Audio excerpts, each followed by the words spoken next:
Buenas tardes, buenas noches. Nos da muchísimo gusto estar nuevamente con ustedes en este espacio de entrevistas desde Aviala y tenemos la enorme alegría que nos acompañe un amigo querido, profesor, analista político, vinculado a la Universidad Autónoma de Querétaro, con una trayectoria de participación pública, de formación política, de análisis de la realidad. Ya lo hemos tenido aquí con nosotros. Él es Ángel Valderas. Bienvenido, querido Ángel. Katia, pues bueno, buenas tardes y también, o buenas noches, o buenos días, dependiendo, puede ser hasta buenas madrugadas, si alguien lo ve esto de madrugada. Y lógicamente, pues a ti y a Diego y a toda la gente que está siguiendo esta transmisión, Pues en vivo o diferida. eso, eso, porque ya podemos estar como ahora sí que a todo momento.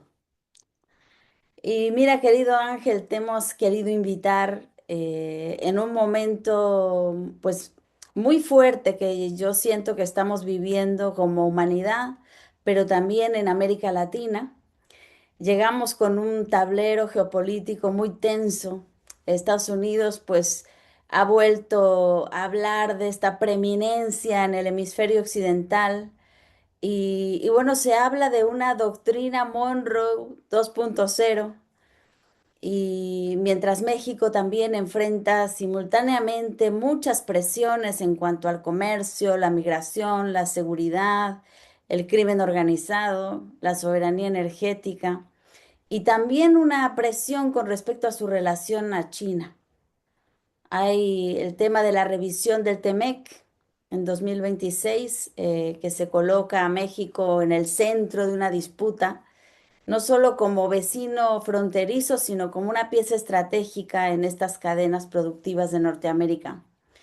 Y con una vía Yala también en un ciclo electoral decisivo. Contigo queremos abordar como esos dos planos, México y América Latina, sobre todo en este momento de desesperación de un imperio que precisamente como está en decadencia, Ramón Grossfogel siempre habla de que el tigre herido pues es mucho más peligroso que el tigre cuando está tranquilo, bien comido y descansando. Y ahora el tigre está herido de muerte. Entonces realmente atravesamos un momento muy peligroso. Y bueno, para comenzar, me gustaría que pudiéramos abordar este tema de la doctrina Monroe 2.0. ¿De qué estamos hablando exactamente? ¿Es una consigna crítica? ¿Te parece bien nombrar esta situación que estamos viviendo, intervencionismo estadounidense, de esa manera? ¿O cómo ves esta estrategia renovada de control político, militar, comercial y tecnológico sobre América Latina? Mira, yo creo que la doctrina Monroe nunca ha desaparecido. Estamos hablando de europeos que llegaron a un continente, América, de manera reciente. Los Estados Unidos se fundan apenas en 1700 y feria, cuando en este continente existían ya culturas tan potentes en Mesoamérica y en la zona andina. Hay que recordar que los llamados fundadores, no nada más los padres fundadores, las primeras colonias, era gente que había sido expulsada del Reino Unido por fanáticos religiosos, por ser fanáticos religiosos.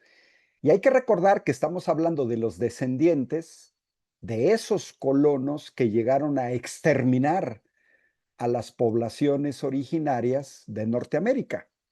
Son los colonos que a México nos robaron 2 millones de kilómetros, entre ellos dos de los estados más relevantes de los Estados Unidos, como lo son California y Texas.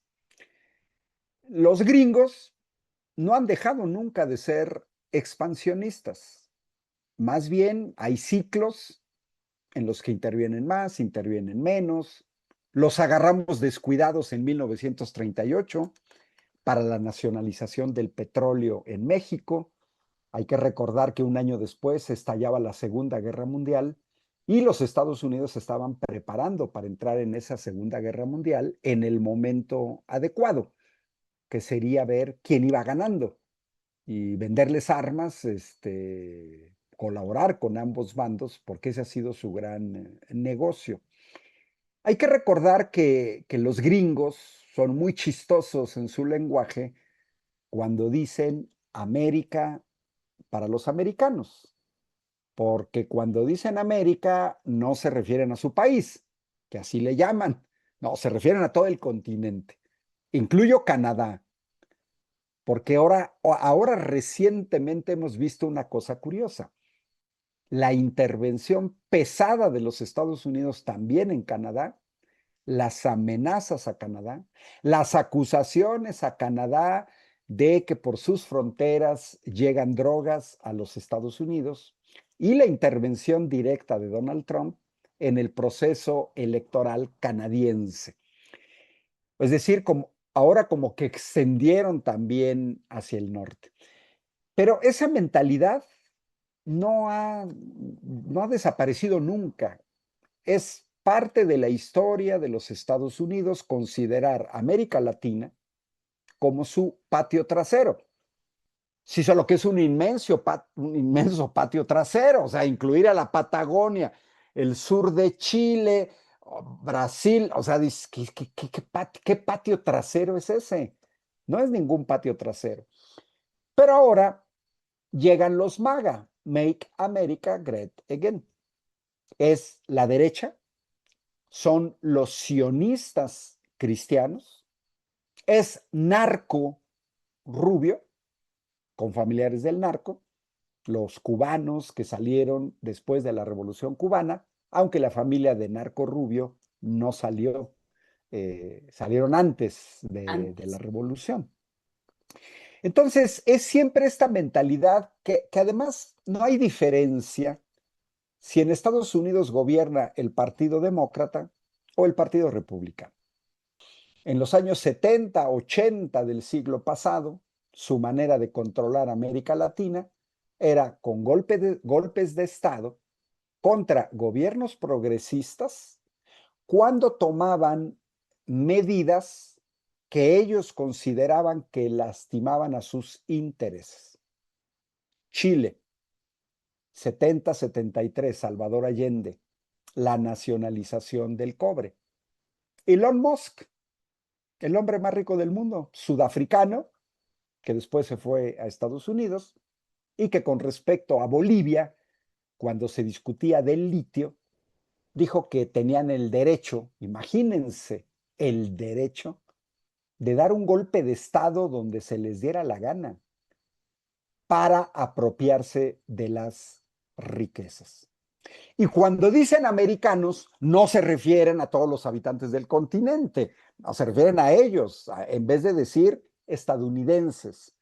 Creo que esta doctrina Monroe sería mejor si el eslogan fuera la riqueza del continente americano para los Estados Unidos.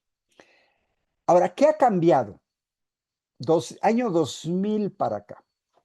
El surgimiento de una nueva potencia económica con presencia en América Latina, construyendo puertos de envergadura, por ejemplo, en Perú, colaborando con la Venezuela de Maduro, con inversiones en Argentina e inversiones fuertes, con una fuerte presencia de venta de productos en toda América Latina. Pienso en Huawei. La hija del dueño de Huawei fue detenida en Canadá. A ese nivel llegan los gringos. Ujú. O sea, El estás ascenso hablando de China, para nombrarlo así explícitamente, China. el ascenso de China es innegable. Hoy en día, de 60 sectores de vanguardia en la ciencia y la tecnología, el 56 los lidera China. 90%. 90%. No estamos hablando ni siquiera de que Estados Unidos lidera 30 y China 30 o 25 y 28. No, aquí la parte numérica cuenta. Es China que va a la vanguardia Y lógicamente en esta competencia, porque entra mucho América Latina, el tren rápido México-Querétaro, que pensaba construir Enrique Peña Nieto, fue detenido porque lo iban a construir los chinos. Teniendo un gobierno, como se decía en la última carta de Andrés Manuel López Obrador del 3 de junio, gobiernos débiles, vulnerables, sujetos a los chantajes, Peña Nieto cedió. Hoy el tren rápido México-Querétaro se está construyendo. ¿Cuál es la gran diferencia? ¿Qué gobierno tienes? Entonces, los norteamericanos, de alguna manera, la guerra de agresión a Irán, que salió derrotado Estados Unidos, a pesar de su enorme potencial militar, a pesar de su enorme presupuesto militar, a pesar de ser la primera potencia militar en el mundo, no pudo derrotar a la economía número 34, que es Irán. Es un Claro que por retroceso. detrás también está China y está Rusia como sosteniendo a Irán. O sea, eso es algo que hay que hacer notar porque no es solamente, digamos, Irán. Irán es lo que aparece, pero por detrás también hay grandes potencias que les interesa muchísimo que Irán no sucumba. Bueno, sobre todo para la zona BRICS y lógicamente Rusia y China, pues no iban a permitir una caída estrepitosa de Irán por cuestiones geoestratégicas. Basta ver la posición del Golfo Pérsico. El sur está dominado por gobiernos vasallos de los Estados Unidos, Arabia Saudita, Emiratos Árabes Unidos, Qatar, Kuwait, y el norte es lo que pertenece a Irán, que además tiene salida también al Mar Caspio, que colinda con Pakistán. Entonces, esa parte hay que tomar en cuenta que hubo un tiempo con el Shah Reza Pahlavi, el petróleo iraní, en el cual el guardián militar del Medio Oriente no era Israel, era Irán. Era el ejército más poderoso del Medio Oriente, financiado por los Estados Unidos. Pero cuando se viene la revolución de Khomeini, compañía, los ayatolás, Estados Unidos pierde el control de los recursos financieros derivados del petróleo, de los hidrocarburos en general, porque también Irán tiene gas. ¿Qué pasa con China? ¿Qué pasa con Rusia? Pues es natural que los Estados Unidos tienen esta teoría, hay como un péndulo, que primero su enemigo era la Unión Soviética, la Guerra Fría. Ahora han cambiado de eje y es China, pero no sueltan a Rusia, porque está la guerra proxy en Ucrania de la OTAN contra Rusia.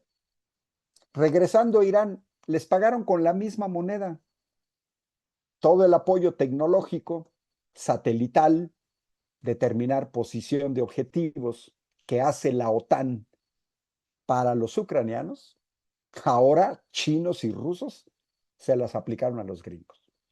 ¿Por qué todo esto tiene que ver con América Latina?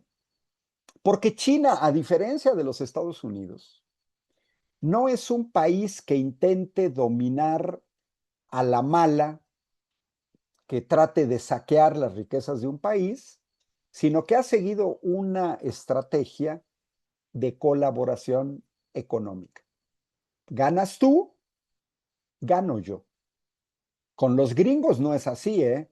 Los gringos dicen, yo quiero el litio boliviano, quiero el petróleo, las reservas más grandes de petróleo en el mundo, que son las venezolanas, y quiero las reservas también, los hidrocarburos de Argentina, de Guyana de donde sea. O sea, es una política geoestratégica diferente.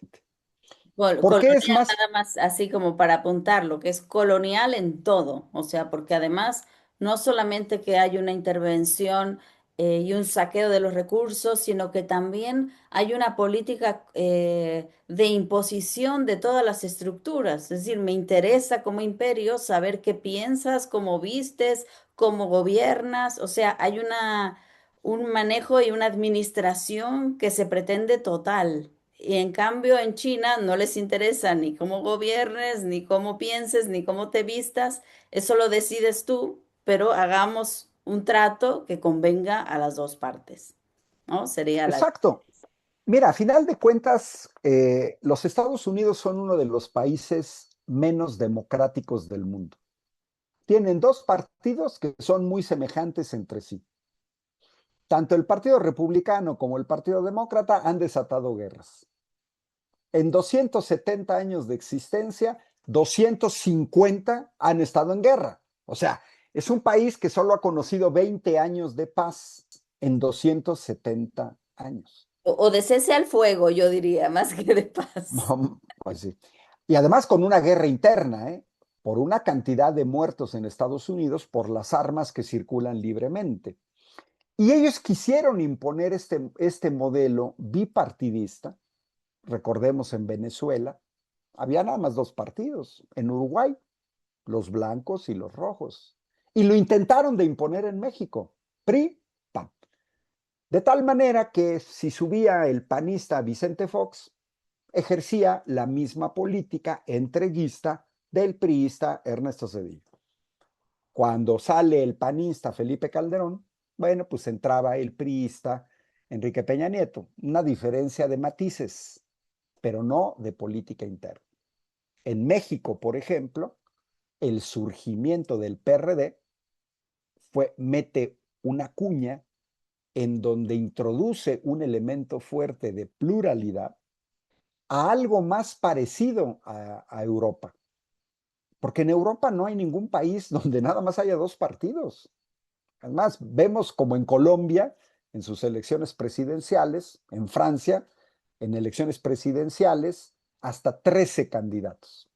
Y vemos que en Europa se gobierna por coalición. Gana las elecciones en Alemania Friedrich Merz, pero no asume porque ganó con el 25%. Entonces tienes que negociar con otras fuerzas. Pero los Estados Unidos han querido imponer su política, su manera de pensar, Hollywood, su narrativa. Hollywood y el western El era sueño americano. ejercer el sueño americano, exacto. Mira, yo siempre lo comenté, a ver, te exhiben a tres o cuatro personas de éxito que pudieran haber partido de la nada, pero te ocultan a los 10 millones que no llegaron, pero te exhiben a esos tres y cuatro. Para esto, y esto es muy relevante, se requiere complicidad interna. Claro.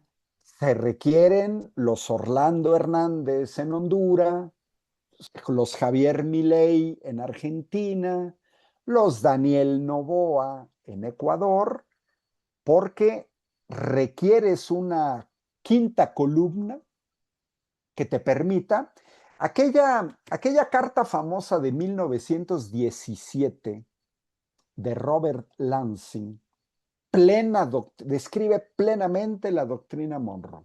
Sí, sí. A ver, en Hemos, vez de hemos comentado tirar, aquí, ¿no?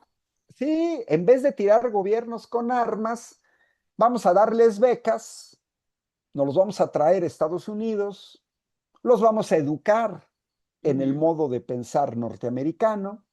Daniel Noboa nació en los Estados Unidos, ujú. este de ultraderecha del Espriella, eh, ni siquiera vive en Colombia, vivía en Estados Unidos. Eso me recuerda un poco a aquel Walker en Ujú. Nicaragua, en el que estamos llevando al nivel de que incluso gringos vienen a gobernar países de América Latina, Es porque Daniel Boni, Noboa es un el Boni gringo, en Bolivia, que Espriella es hablaba un mal el gringo. español. Bueno, Ernesto Zedillo, Claro. o sea, un joven economista formado en el Instituto Politécnico Nacional, una universidad pública mexicana, entreguista a más no poder. Yo Entonces, me sé yo la cita casi textual porque me la he casi tatuado en el cerebro para poder pensar nuestro México. La voy a decir para la gente que no la conoce porque creo que es muy importante, muy significativa para lo que está pasando porque estamos viendo el guión que se escribió hace mucho tiempo, hace ya más más de 100 de 100, años. sí, más de 100 años. Dice, México es un país extremadamente fácil de dominar. No lo voy a decir literal, pero muy cercanamente. México es un país extremadamente fácil de dominar porque basta controlar a un solo hombre, el presidente. Debemos abandonar la idea de intervenir a México con, con balas, una cosa así dice. Militarmente. Militarmente, lo que tenemos que hacer es una solución que nos llevará más tiempo. Tenemos que abrir las puertas de nuestras universidades a los jóvenes ambiciosos mexicanos para que vengan a estudiar en nuestras universidades dentro de los valores de Estados Unidos. Los vamos a educar, van a estar aquí con nosotros, les vamos a enseñar el sueño americano y después eventualmente toda esa generación de jóvenes ambiciosos volverán a México y ocuparán cargos cada vez más importantes. De manera que al final llegarán a la presidencia y harán lo que nosotros queramos y lo harán mucho más radicalmente que nosotros. O sea, y ahí está como el libreto y que te puede explicar perfectamente lo que ha pasado en América Latina en los últimos 150 años. Es un proyecto que se llevó a cabo y tenemos perfectos ejemplos. Salinas de Gortari en México, Ernesto Zedillo, como bien lo dices, Calderón, en fin. Sí, quítale la palabra México a la carta de Robert Lansing, ponle Exacto. Argentina, Brasil, Colombia, Cuba, Puerto Rico, Panamá, y ese es el plan para América Latina. Calza. Que de todas maneras, te voy a decir que a pesar de que es una estrategia de hace más de 100 años, porque hay que decirlo que Robert Lansing fue secretario de Estado, no era un vendedor de hot dogs en las calles de Milwaukee. O sea, es gente que tiene acceso a poder en la toma de decisiones.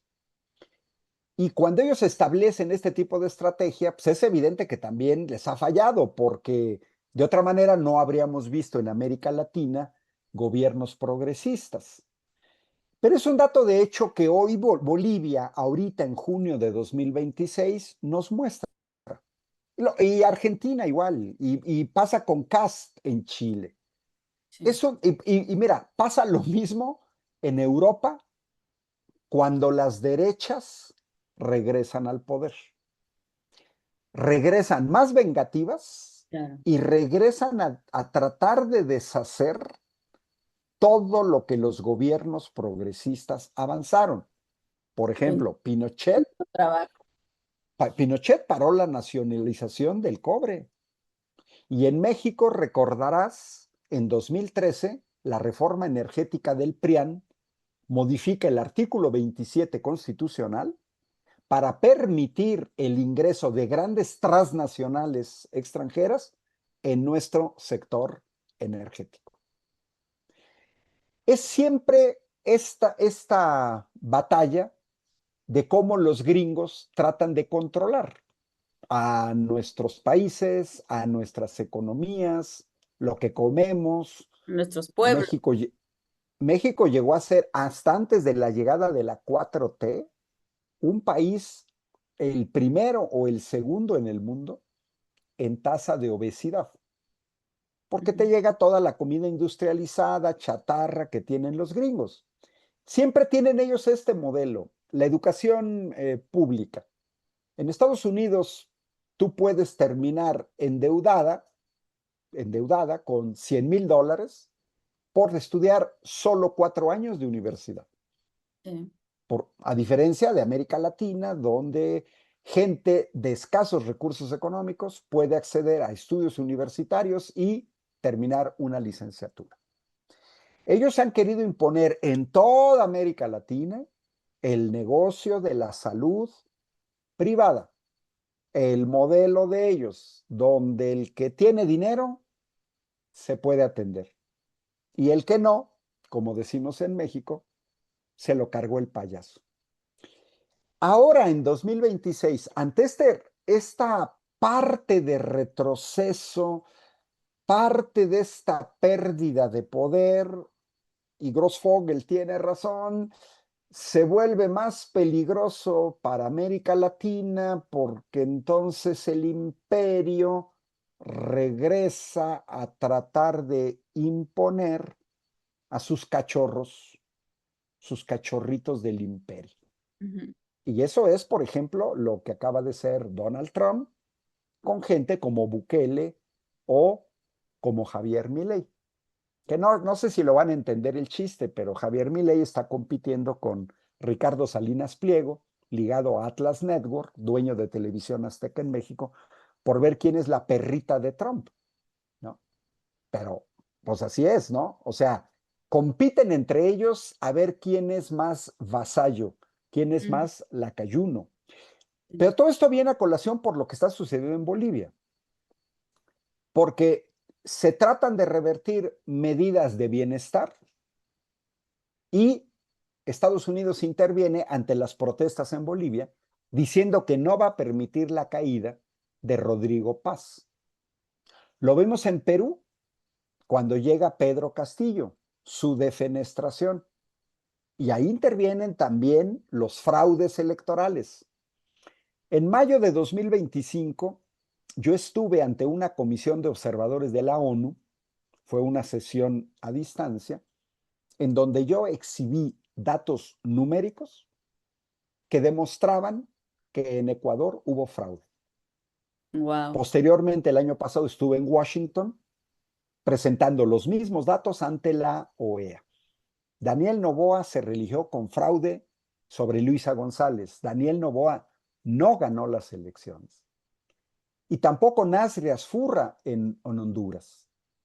Y en esta primera vuelta en Colombia, una vez más, los Estados Sí, Unidos están intentando fraude en las elecciones, como lo hicieron en México en 1988 para imponer a un egresado de Harvard, ujú, Cedillo, egresado de Yale, Cedillo, entregando la presidencia, según acusaciones del candidato presidencial de su propio partido, Francisco Labastida Ochoa, señalando que había habido un pacto con los Estados Unidos para recibir un préstamo de los Estados Unidos por aquel famoso error de diciembre, el ujú, FOBAPROA, la debacle financiera en México. sí, Y no han cambiado porque estamos hablando hace 30 años sí, y ahora en las elecciones legislativas en Argentina interviene Donald Trump diciendo que si no votan por la gente de Javier Milei, no les va a prestar dinero. Lo estamos viendo con la segunda vuelta presidencial en Perú. Me formé, digamos, aprendí a hacer análisis electorales con el fraude electoral de 2006. Tengo 20 años haciendo seguimiento de datos electorales. Y no checan incluso lo que está pasando en Perú, porque le van a dar el triunfo a Keiko Fujimori, ¿no? La hija del nefastísimo Fujimori, por encima de Roberto Sánchez. Llegó un momento en que Roberto Sánchez llevaba ya una ventaja, y el problema es que lo tengo que decir. Muchos científicos sociales no, en la prepa, no les enseñaron bien matemáticas. En cuestiones de estadística, la gente que sabemos estadística, sabes que los resultados de una elección se estabilizan por ahí del 40%. Vicente Fox, en México, en el año 2000, se declaró presidente cuando apenas iba el 40% de los votos. ¿Fue una jalada? No. Ya estaba el pacto Cedillo, ¿eh? Ujú. Pero los datos se pueden modificar, pero prácticamente ya esas tendencias no cambian. No nos chupamos el dedo. En 2006 era clarísimo la tendencia, hasta el 90% de los votos, que la elección la había ganado Andrés Manuel López Obrador, con 1.600.000 votos de diferencia. Y curiosamente, entre comillas, al final cambian los resultados. Sí. Matemáticamente, eso es Mm. imposible. Es, O sea, ojo, es imposible. No hay ninguna naturaleza. Y no es una cuestión política, no es una cuestión ideológica, no es una cuestión del siglo XXI. Es ujú. una rama de las matemáticas, Estadística, estadística, que claro. viene de muy atrás. O sea, no se puede dar. Estos mismos resultados en Perú, la verdad, son increíbles, ¿no? Y termino diciendo, bueno, en Colombia, si le entregan el conteo de votos a una empresa privada, como en el caso de México, que el INE le entrega el padrón electoral al cuñado de uno de los candidatos, no, pues imagínate. Claro. Y bueno, yo quería pasar de manera más concreta al caso de México, porque tenemos, pues como sabes, el vecino demasiado cerca. Y Claudia Sheinbaum, bueno, está viviendo una coyuntura pues muy dura, porque de todos modos, aunque no es lo mismo tener a demócratas y republicanos, creo que no es lo mismo tener a todos los presidentes anteriores que a Trump. O sea, es un reto mucho mayor. O sea, es Es de un patán, sí, es un patán, es de una volubilidad, que la tiene, pero en la piel.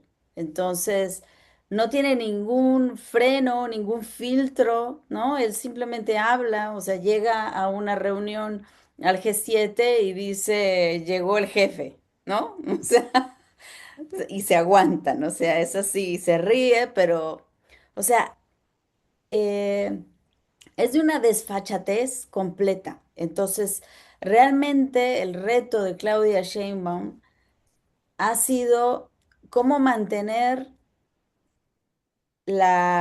digamos, cómo mantener el poder y la soberanía de nuestro país frente a alguien que te quiere avasallar por completo, frente a alguien que no tiene ningún reparo de mandarte una tropa norteamericana a bombardear cualquier lugar. Bueno, lo está haciendo y está en una demostración de fuerza que no solamente se reduce a América Latina, lo está haciendo en todo el mundo. O sea, yo puedo llegar y simplemente secuestrar a un presidente y juzgarlo sin ninguna causa que sea válida. Es decir, el mundo está a mis pies para que yo pueda disponer, un poco como dijo Elon Musk, podemos hacer lo que queramos.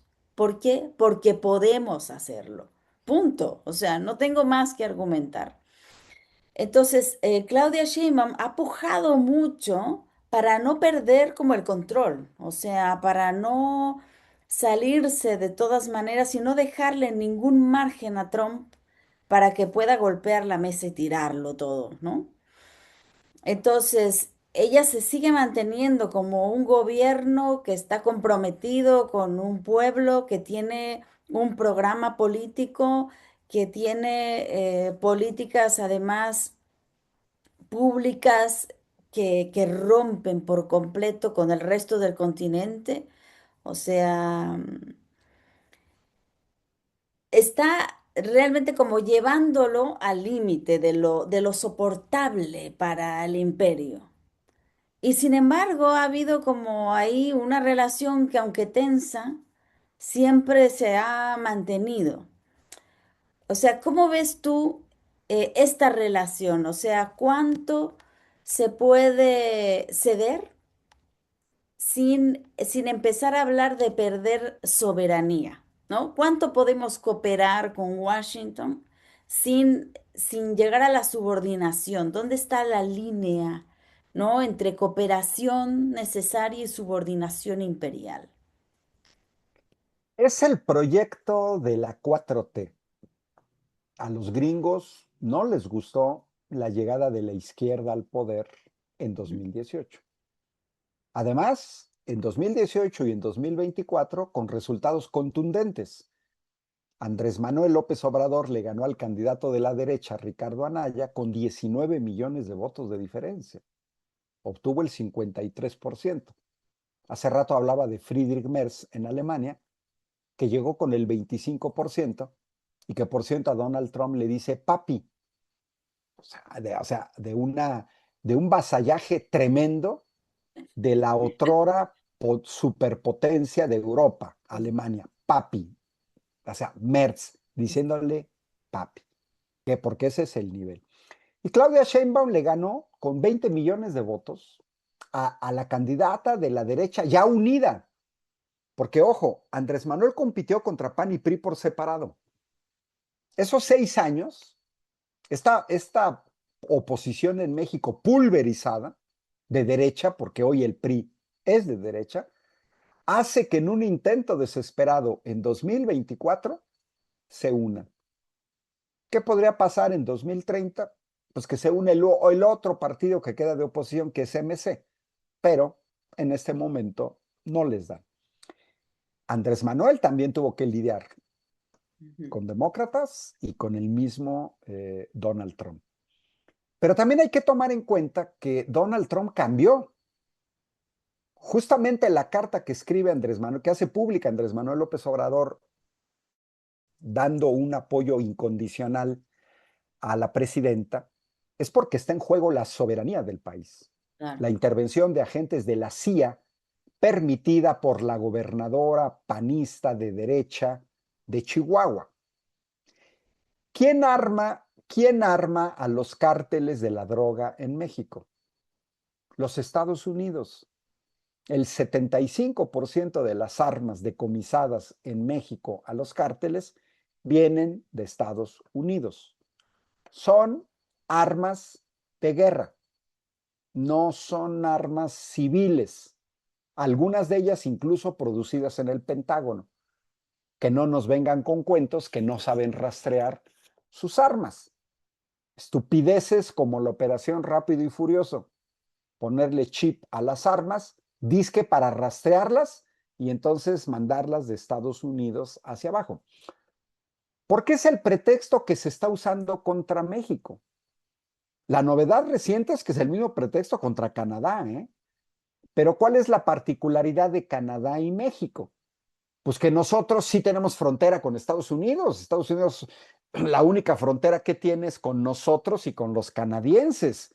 Y son fronteras inmensas, 3,000 kilómetros de longitud. O sea, eso va desde la punta de la bota en Italia hasta el norte de Alemania, no llegan a 3,000 kilómetros.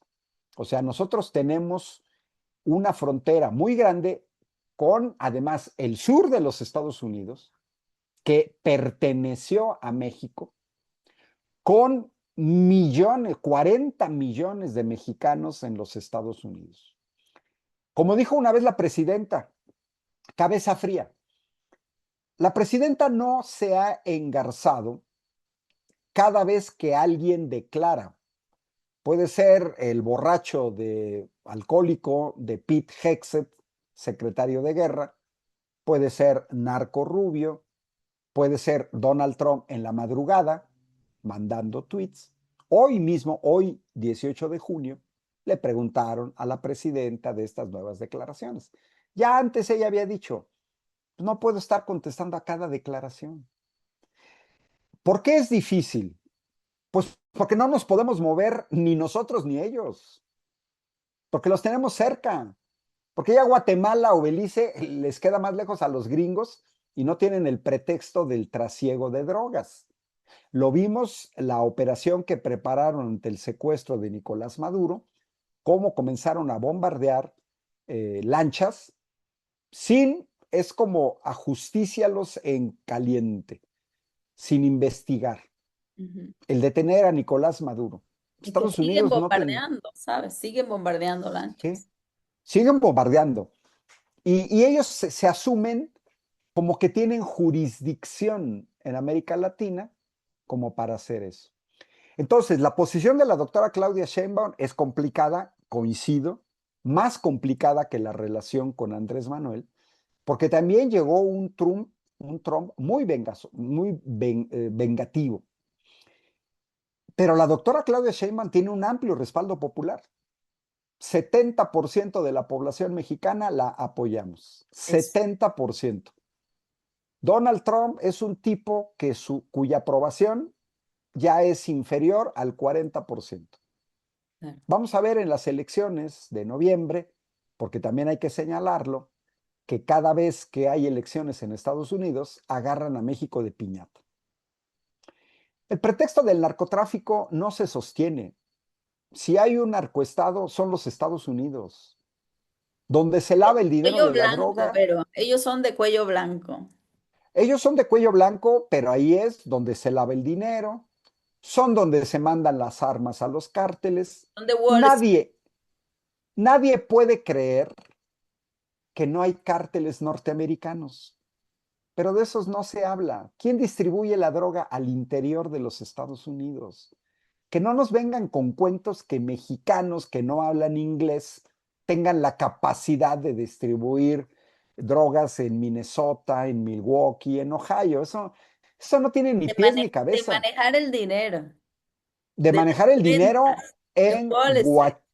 Wachovia Bank, de limpiarle al cártel de Sinaloa 400,000 millones de dólares, equivalentes a 8 billones de pesos. Todos los cárteles de la droga en México, los más importantes, todos nacieron, crecieron, se desarrollaron, se consolidaron, se internacionalizaron con gobiernos del PRI y del PAN. Desde el más antiguo, Cártel de Sinaloa, 1960, hasta el más reciente, Cártel de Santa Rosa de Lima, en 2014. Estoy hablando de los más importantes. Gobernaba el país el PRI, o 2 sexenios con el PAN, con Genaro García Luna. Y la gran hipocresía norteamericana, mira, nada más son pretextos. Donald Trump indulta a Juan Orlando Hernández, ex presidente de Honduras, que metió a Estados Unidos 200 toneladas de droga, condenado a 45 años de cárcel, lo suelta y Canal Red, América Latina, dio a Ujú. conocer una llamada telefónica de este tipejo narco, un narco pesado, indultado por Donald Trump, hablando con el nuevo presidente impuesto en Honduras, Nasri Asfura, diciendo que se van a meter en las elecciones de Honduras, porque la llamada telefónica era previa al proceso electoral en Honduras, en Colombia, en México. Sí. Le faltó Brasil y dijeron que lo iban a hacer eh, construyendo, abriendo en Estados Unidos una sede con dinero norteamericano, que puede ser de USAID, de la CIA, con dinero argentino de Javier Milei y con un amigo empresario mexicano, que no nos debe de sorprender, seguramente es Ricardo Salinas Pliego, de Televisión Azteca. Entonces, no nos vamos a poder mover, las presiones van a seguir porque la política que ha seguido la doctora Claudia Sheinbaum, al ser una política nacionalista en defensa de la soberanía, pues es natural que tú defiendes tus intereses. ¿Cuánto ceder y cuánto no ceder? Mira, yo lo veo en el caso del sector eléctrico. Dado que el PRI y el PAN no lograron privatizar Pemex, digamos que ese sector está blindado, a grado tal que hasta les compramos a los gringos una refinería, Deer Park, en Texas. Con eso, México está regresando, nos falta poquito, muy poquito, para tener soberanía en hidrocarburos. Pero en el sector eléctrico, que fue donde más avanzaron en la privatización con el PRI y con el PAN, bueno, ni Andrés Manuel ni Claudia no pudieron, no quisieron, no vieron conveniente regresar al esquema previo a la reforma. Ujú. El esquema previo a la reforma era cero intervención extranjera en la generación de energía eléctrica. Pero no la tenemos fácil. 90% de la tecnología que se utiliza en México viene de fuera, Claro. principalmente de los Estados Unidos. Tenemos una dependencia económica que también es de ellos, ¿eh? O sea, ojo, es una interdependencia en donde, Codependencia. en Ujú. donde las redadas del ICE, con esta política de los MAGA, han provocado también un gran problema económico en los Estados Unidos. Hay empresarios norteamericanos muy molestos con Donald Trump pues porque les tocó el dinero.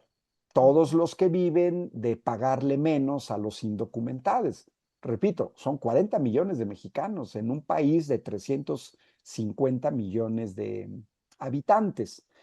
Pero Sí, nosotros, desgraciadamente, pues sí dependemos de las inversiones y de la ciencia y la tecnología. Se va sí, avanzando más lentamente. La producción del vehículo eléctrico o línea, el Plan México, un plan de reindustrialización, reconstruir o retomar lo que el PRI y el PAN ya habían entregado. Por sí, ejemplo, Birmex, la fabricación de vacunas. Cuba sacó la vacuna patria y no nada más, no, México la patria y Cuba varias vacunas contra COVID, porque Cuba es una potencia biotecnológica.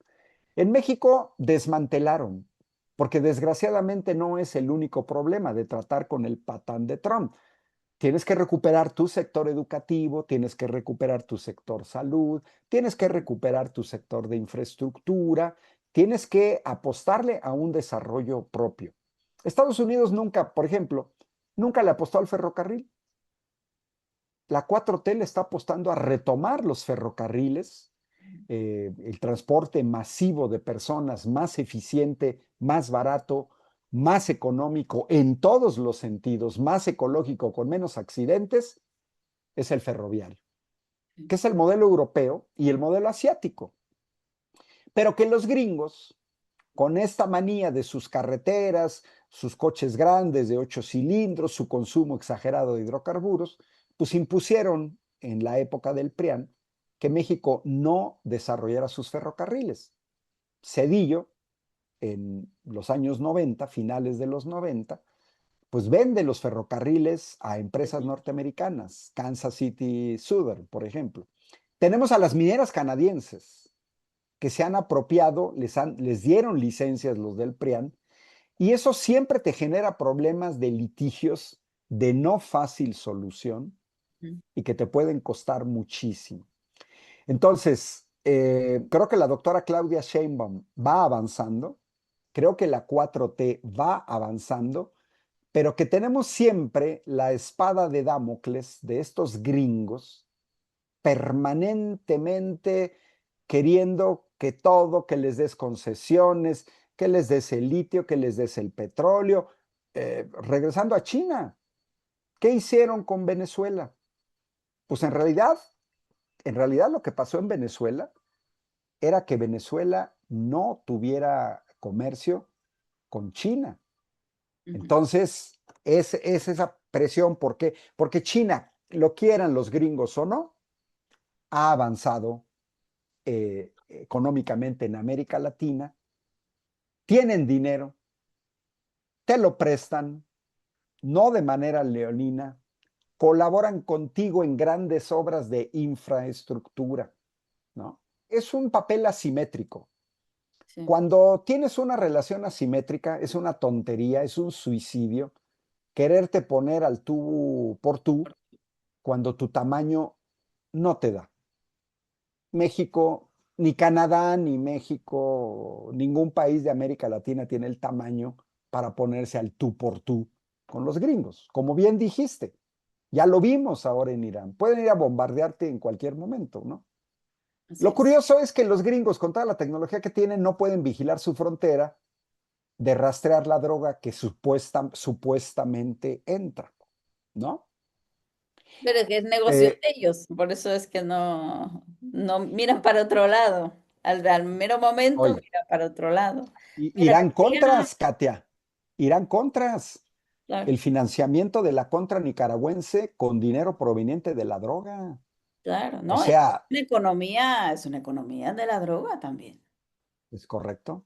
Fentanilo lo creó Purdue Pharma, Oxycontin, por puro interés de ganar dinero, ¿no? No les importó meter a gran parte de su población Ujú. al uso de opioides altamente adictivos. Y no es que no Eh, les importó, más bien sí les importó y lo quisieron hacer muy a conciencia, porque también les deja, pero por otro lado también necesitan una población adormecida. O es sea, correcto. si no les dan droga de manera química, les dan droga de manera televisiva. O si no, les dan droga de manera del alimento Del sueño chatarra que quieren. americano. Exacto. O sea, es la producción del vicio y de la droga y del deseo de todo aquello que te desarma como sujeto y que no te permite involucrarte políticamente, ni organizarte, ni hacer comunidades. Claro, Simplemente mira, el a base- mejor negocio es haz adictivo a un producto, a una persona, y tienes un cliente hasta el infinito, Así es, hasta que se muera. Es un gran negocio la así. droga.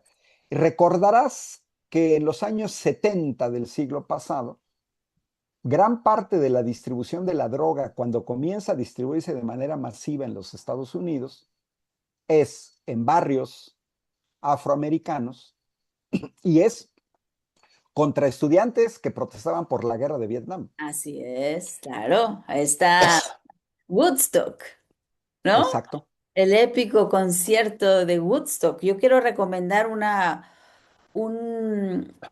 una publicación que hizo Fidel Castro, búsquenla por ahí, se llama El Gobierno Mundial, en donde tiene parte uno y parte 2, en donde él reflexiona sobre unos escritos que también había sacado Daniel Stulin, en donde cuenta cuál es el proyecto de Woodstock y de toda esa generación hippie, que en realidad lo único que se hizo fue agarrar toda esa crítica que era un compromiso político, contra la guerra de Vietnam, el involucramiento también contra el racismo en Estados Unidos, en fin, o sea, había un movimiento, una efervescencia de la sociedad norteamericana, sobre todo de la juventud, y entonces se crea este concierto que invaden de drogas y lanzan un nuevo producto, que es el ser hippie, ¿no?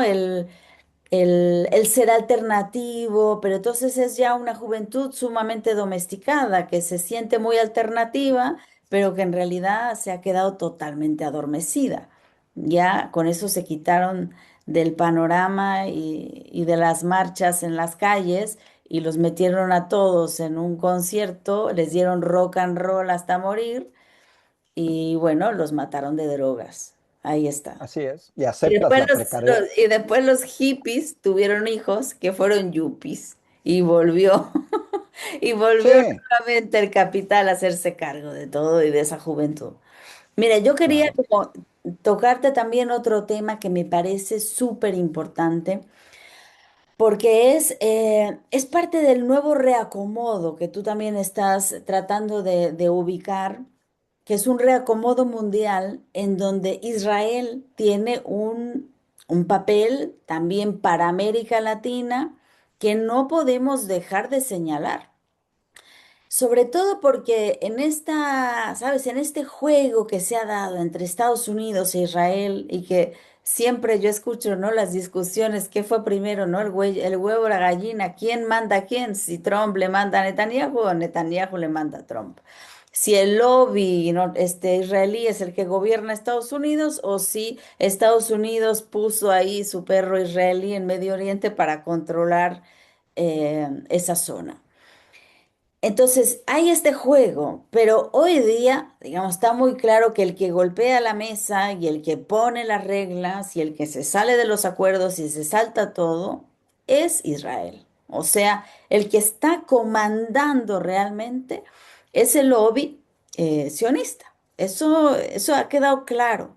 Y ahora hay un proyecto que también no viene de, digamos, no viene de ahora, pero ahora se está haciendo público de una manera mucho más fuerte, que es este proyecto de que Israel, como ya no le está funcionando, digamos, su control en Medio Oriente, está mirando hacia América Latina, tiene ya tiempo mirando hacia América Latina y comenzó un proceso de ocupación en la Patagonia, en Argentina, en Chile, y hay literalmente la cesión de tierras. Están comprando tierras y además se les está cediendo tierras para que un montón de población que ha salido de Israel por la guerra comiencen un nuevo proceso de colonización de nuestro continente. En este nuevo esquema, en este nuevo tablero donde se pinta que vamos a tener un Israel en la Patagonia, que lo cual es para nosotros una pésima noticia. eh, ¿Cómo ves tú esta doctrina Monroe? Porque entonces, digamos, ya no es solamente Estados Unidos quien toma posesión de un territorio que él siempre ha querido y ha creído suyo y ha hecho suyo, sino que ahora tenemos un Israel, con todo lo que eso implica, este, trabajando para hacerse quizá también de este continente y quizá como hacer a un lado por completo a, a Estados Unidos. Y bueno, yo creo que con esta pregunta cerramos, querido Ángel. Así que si quieres Exacto. Ya darlo. nos colgamos. Yo creo que es el sionismo, Katia, porque además hay una simbiosis. Esto que decías de quién comanda quién, yo creo que son las dos cosas. Si tú observas grandes donadores a la campaña de Donald Trump, son sionistas. Entonces, de alguna manera, Donald Trump les debe a los sionistas. Pero por otro lado, con la caída del Shah de Irán, a la que hice referencia al inicio del programa, pues también Israel es el portaaviones norteamericano en Medio Oriente. ¿Por qué? Pues porque es la zona más rica del mundo en hidrocarburos. Canadá tiene hidrocarburos, Estados Unidos también, México también. Las mayores reservas están en Venezuela, pero como región, esa región es la más rica. Primero fueron los ingleses y ahora son los gringos. Entonces, yo creo que se dan ambas situaciones. Estados Unidos utiliza a Israel para guerras proxies. Los israelíes tienen su proyecto del gran israelí, tienen su política propia, pero la mayor parte del Senado y del Congreso norteamericano está controlado por sionistas. Es evidente que hay una influencia de Israel a través de fondear las campañas electorales de representantes populares en los Estados Unidos. Y efectivamente la intervención en América Latina de Israel yo la ubico por el pretexto de la tecnología de vigilancia. Una tecnología probada en Cisjordania, en Gaza, y que después los israelíes le quieren vender al mundo. Entonces ahí tenemos contratos con narcos como Genaro García Luna en México, la venta de servicios de seguridad, entre comillas, estrategias antisecuestro, o sea, Israel ha penetrado en América Latina por el lado de la seguridad, con policías municipales, estatales, federales, con gobiernos.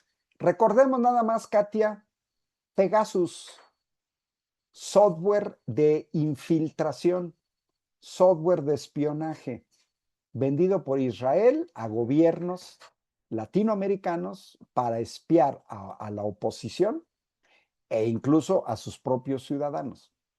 Entonces, pero ahora coincido, es preocupante esta ocupación física se está dando no a la misma escala, pero también en México, porque efectivamente llegan no a mantenerse como, voy a hacer un poco el análogo, los menonitas en Durango, que dices, bueno, yo aquí llegué, pero no vienen con la mentalidad de colonizar. Los israelíes sí.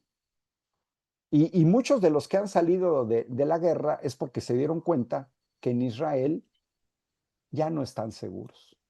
Así es. Entonces, sí, efectivamente están buscando, pero pues ya viste, ¿quién dijo que era el primer sionista en el mundo? Javier Milei. Va a chillar al muro de los lamentos.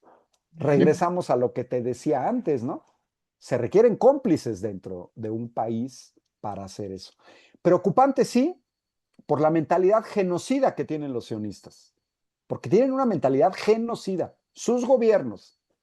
Estaba viendo que ahora el candidato de la oposición a Netanyahu dijo que no, que ya se fuera Netanyahu porque no había sido lo suficientemente duro contra Irán. Ya, Por favor, tuvieron que pedir apoyo a los Estados Unidos, de otra manera no se habrían podido defender así es. de Irán. Israel, mira, si Estados Unidos no apoyan a Israel, Israel se cae sin ningún problema, gracias a la tecnología utilizada por Irán. Pero yo veo esa entrada de la parte israelí que ya tiene años Sí, y sí. es básicamente la tecnología de seguridad. Los israelíes te voy a decir que le invirtieron, ¿eh? Y a la I ahora. Uf, Son buenos en la parte de sí, tecnología. Yo llegué a utilizar tecnología israelí de origen militar para, para mi trabajo como investigador. Me acuerdo de las primeras plumas escáner que yo viajaba, iba leyendo un libro y yo subrayaba lo que me interesaba, como hacemos todos con un marcatextos, subrayaba, pero cuando llegaba a mi casa descargaba el texto. Pero te estoy hablando de 1995, ¿eh? O sea, hace 30 años los israelíes ya tenían este tipo de tecnología, wow. con una capacidad de digitalización, ahora pues no se diga. Pues estimada Katia, mucho gusto que me hayas invitado, es larguísimo este tema, Sí, tenemos que seguir monitoreando, se van a meter en las elecciones en Brasil, lo sí. van a intentar en México en 2027, aunque yo creo que lo Están van a hacer preparando más el terreno. para preparar el terreno. Yo creo que lo van a hacer más en 2030, pues porque son las elecciones presidenciales. Yo no creo que les dé. Con los datos que tenemos, la oposición en México está extremadamente disminuida y con una gran desventaja. Ya los vimos gobernar. Tenemos un pueblo Entonces, que despertó. exacto. Y hay una politización enorme en el pueblo de México a Así partir es. de 2018 a la fecha. De pueblo es mucho pueblo. Exacto. Muchas gracias, querido Ángel. Te mando un abrazote. Un abrazo, Katia, y nos vemos a la próxima. Eso, seguimos. Sale.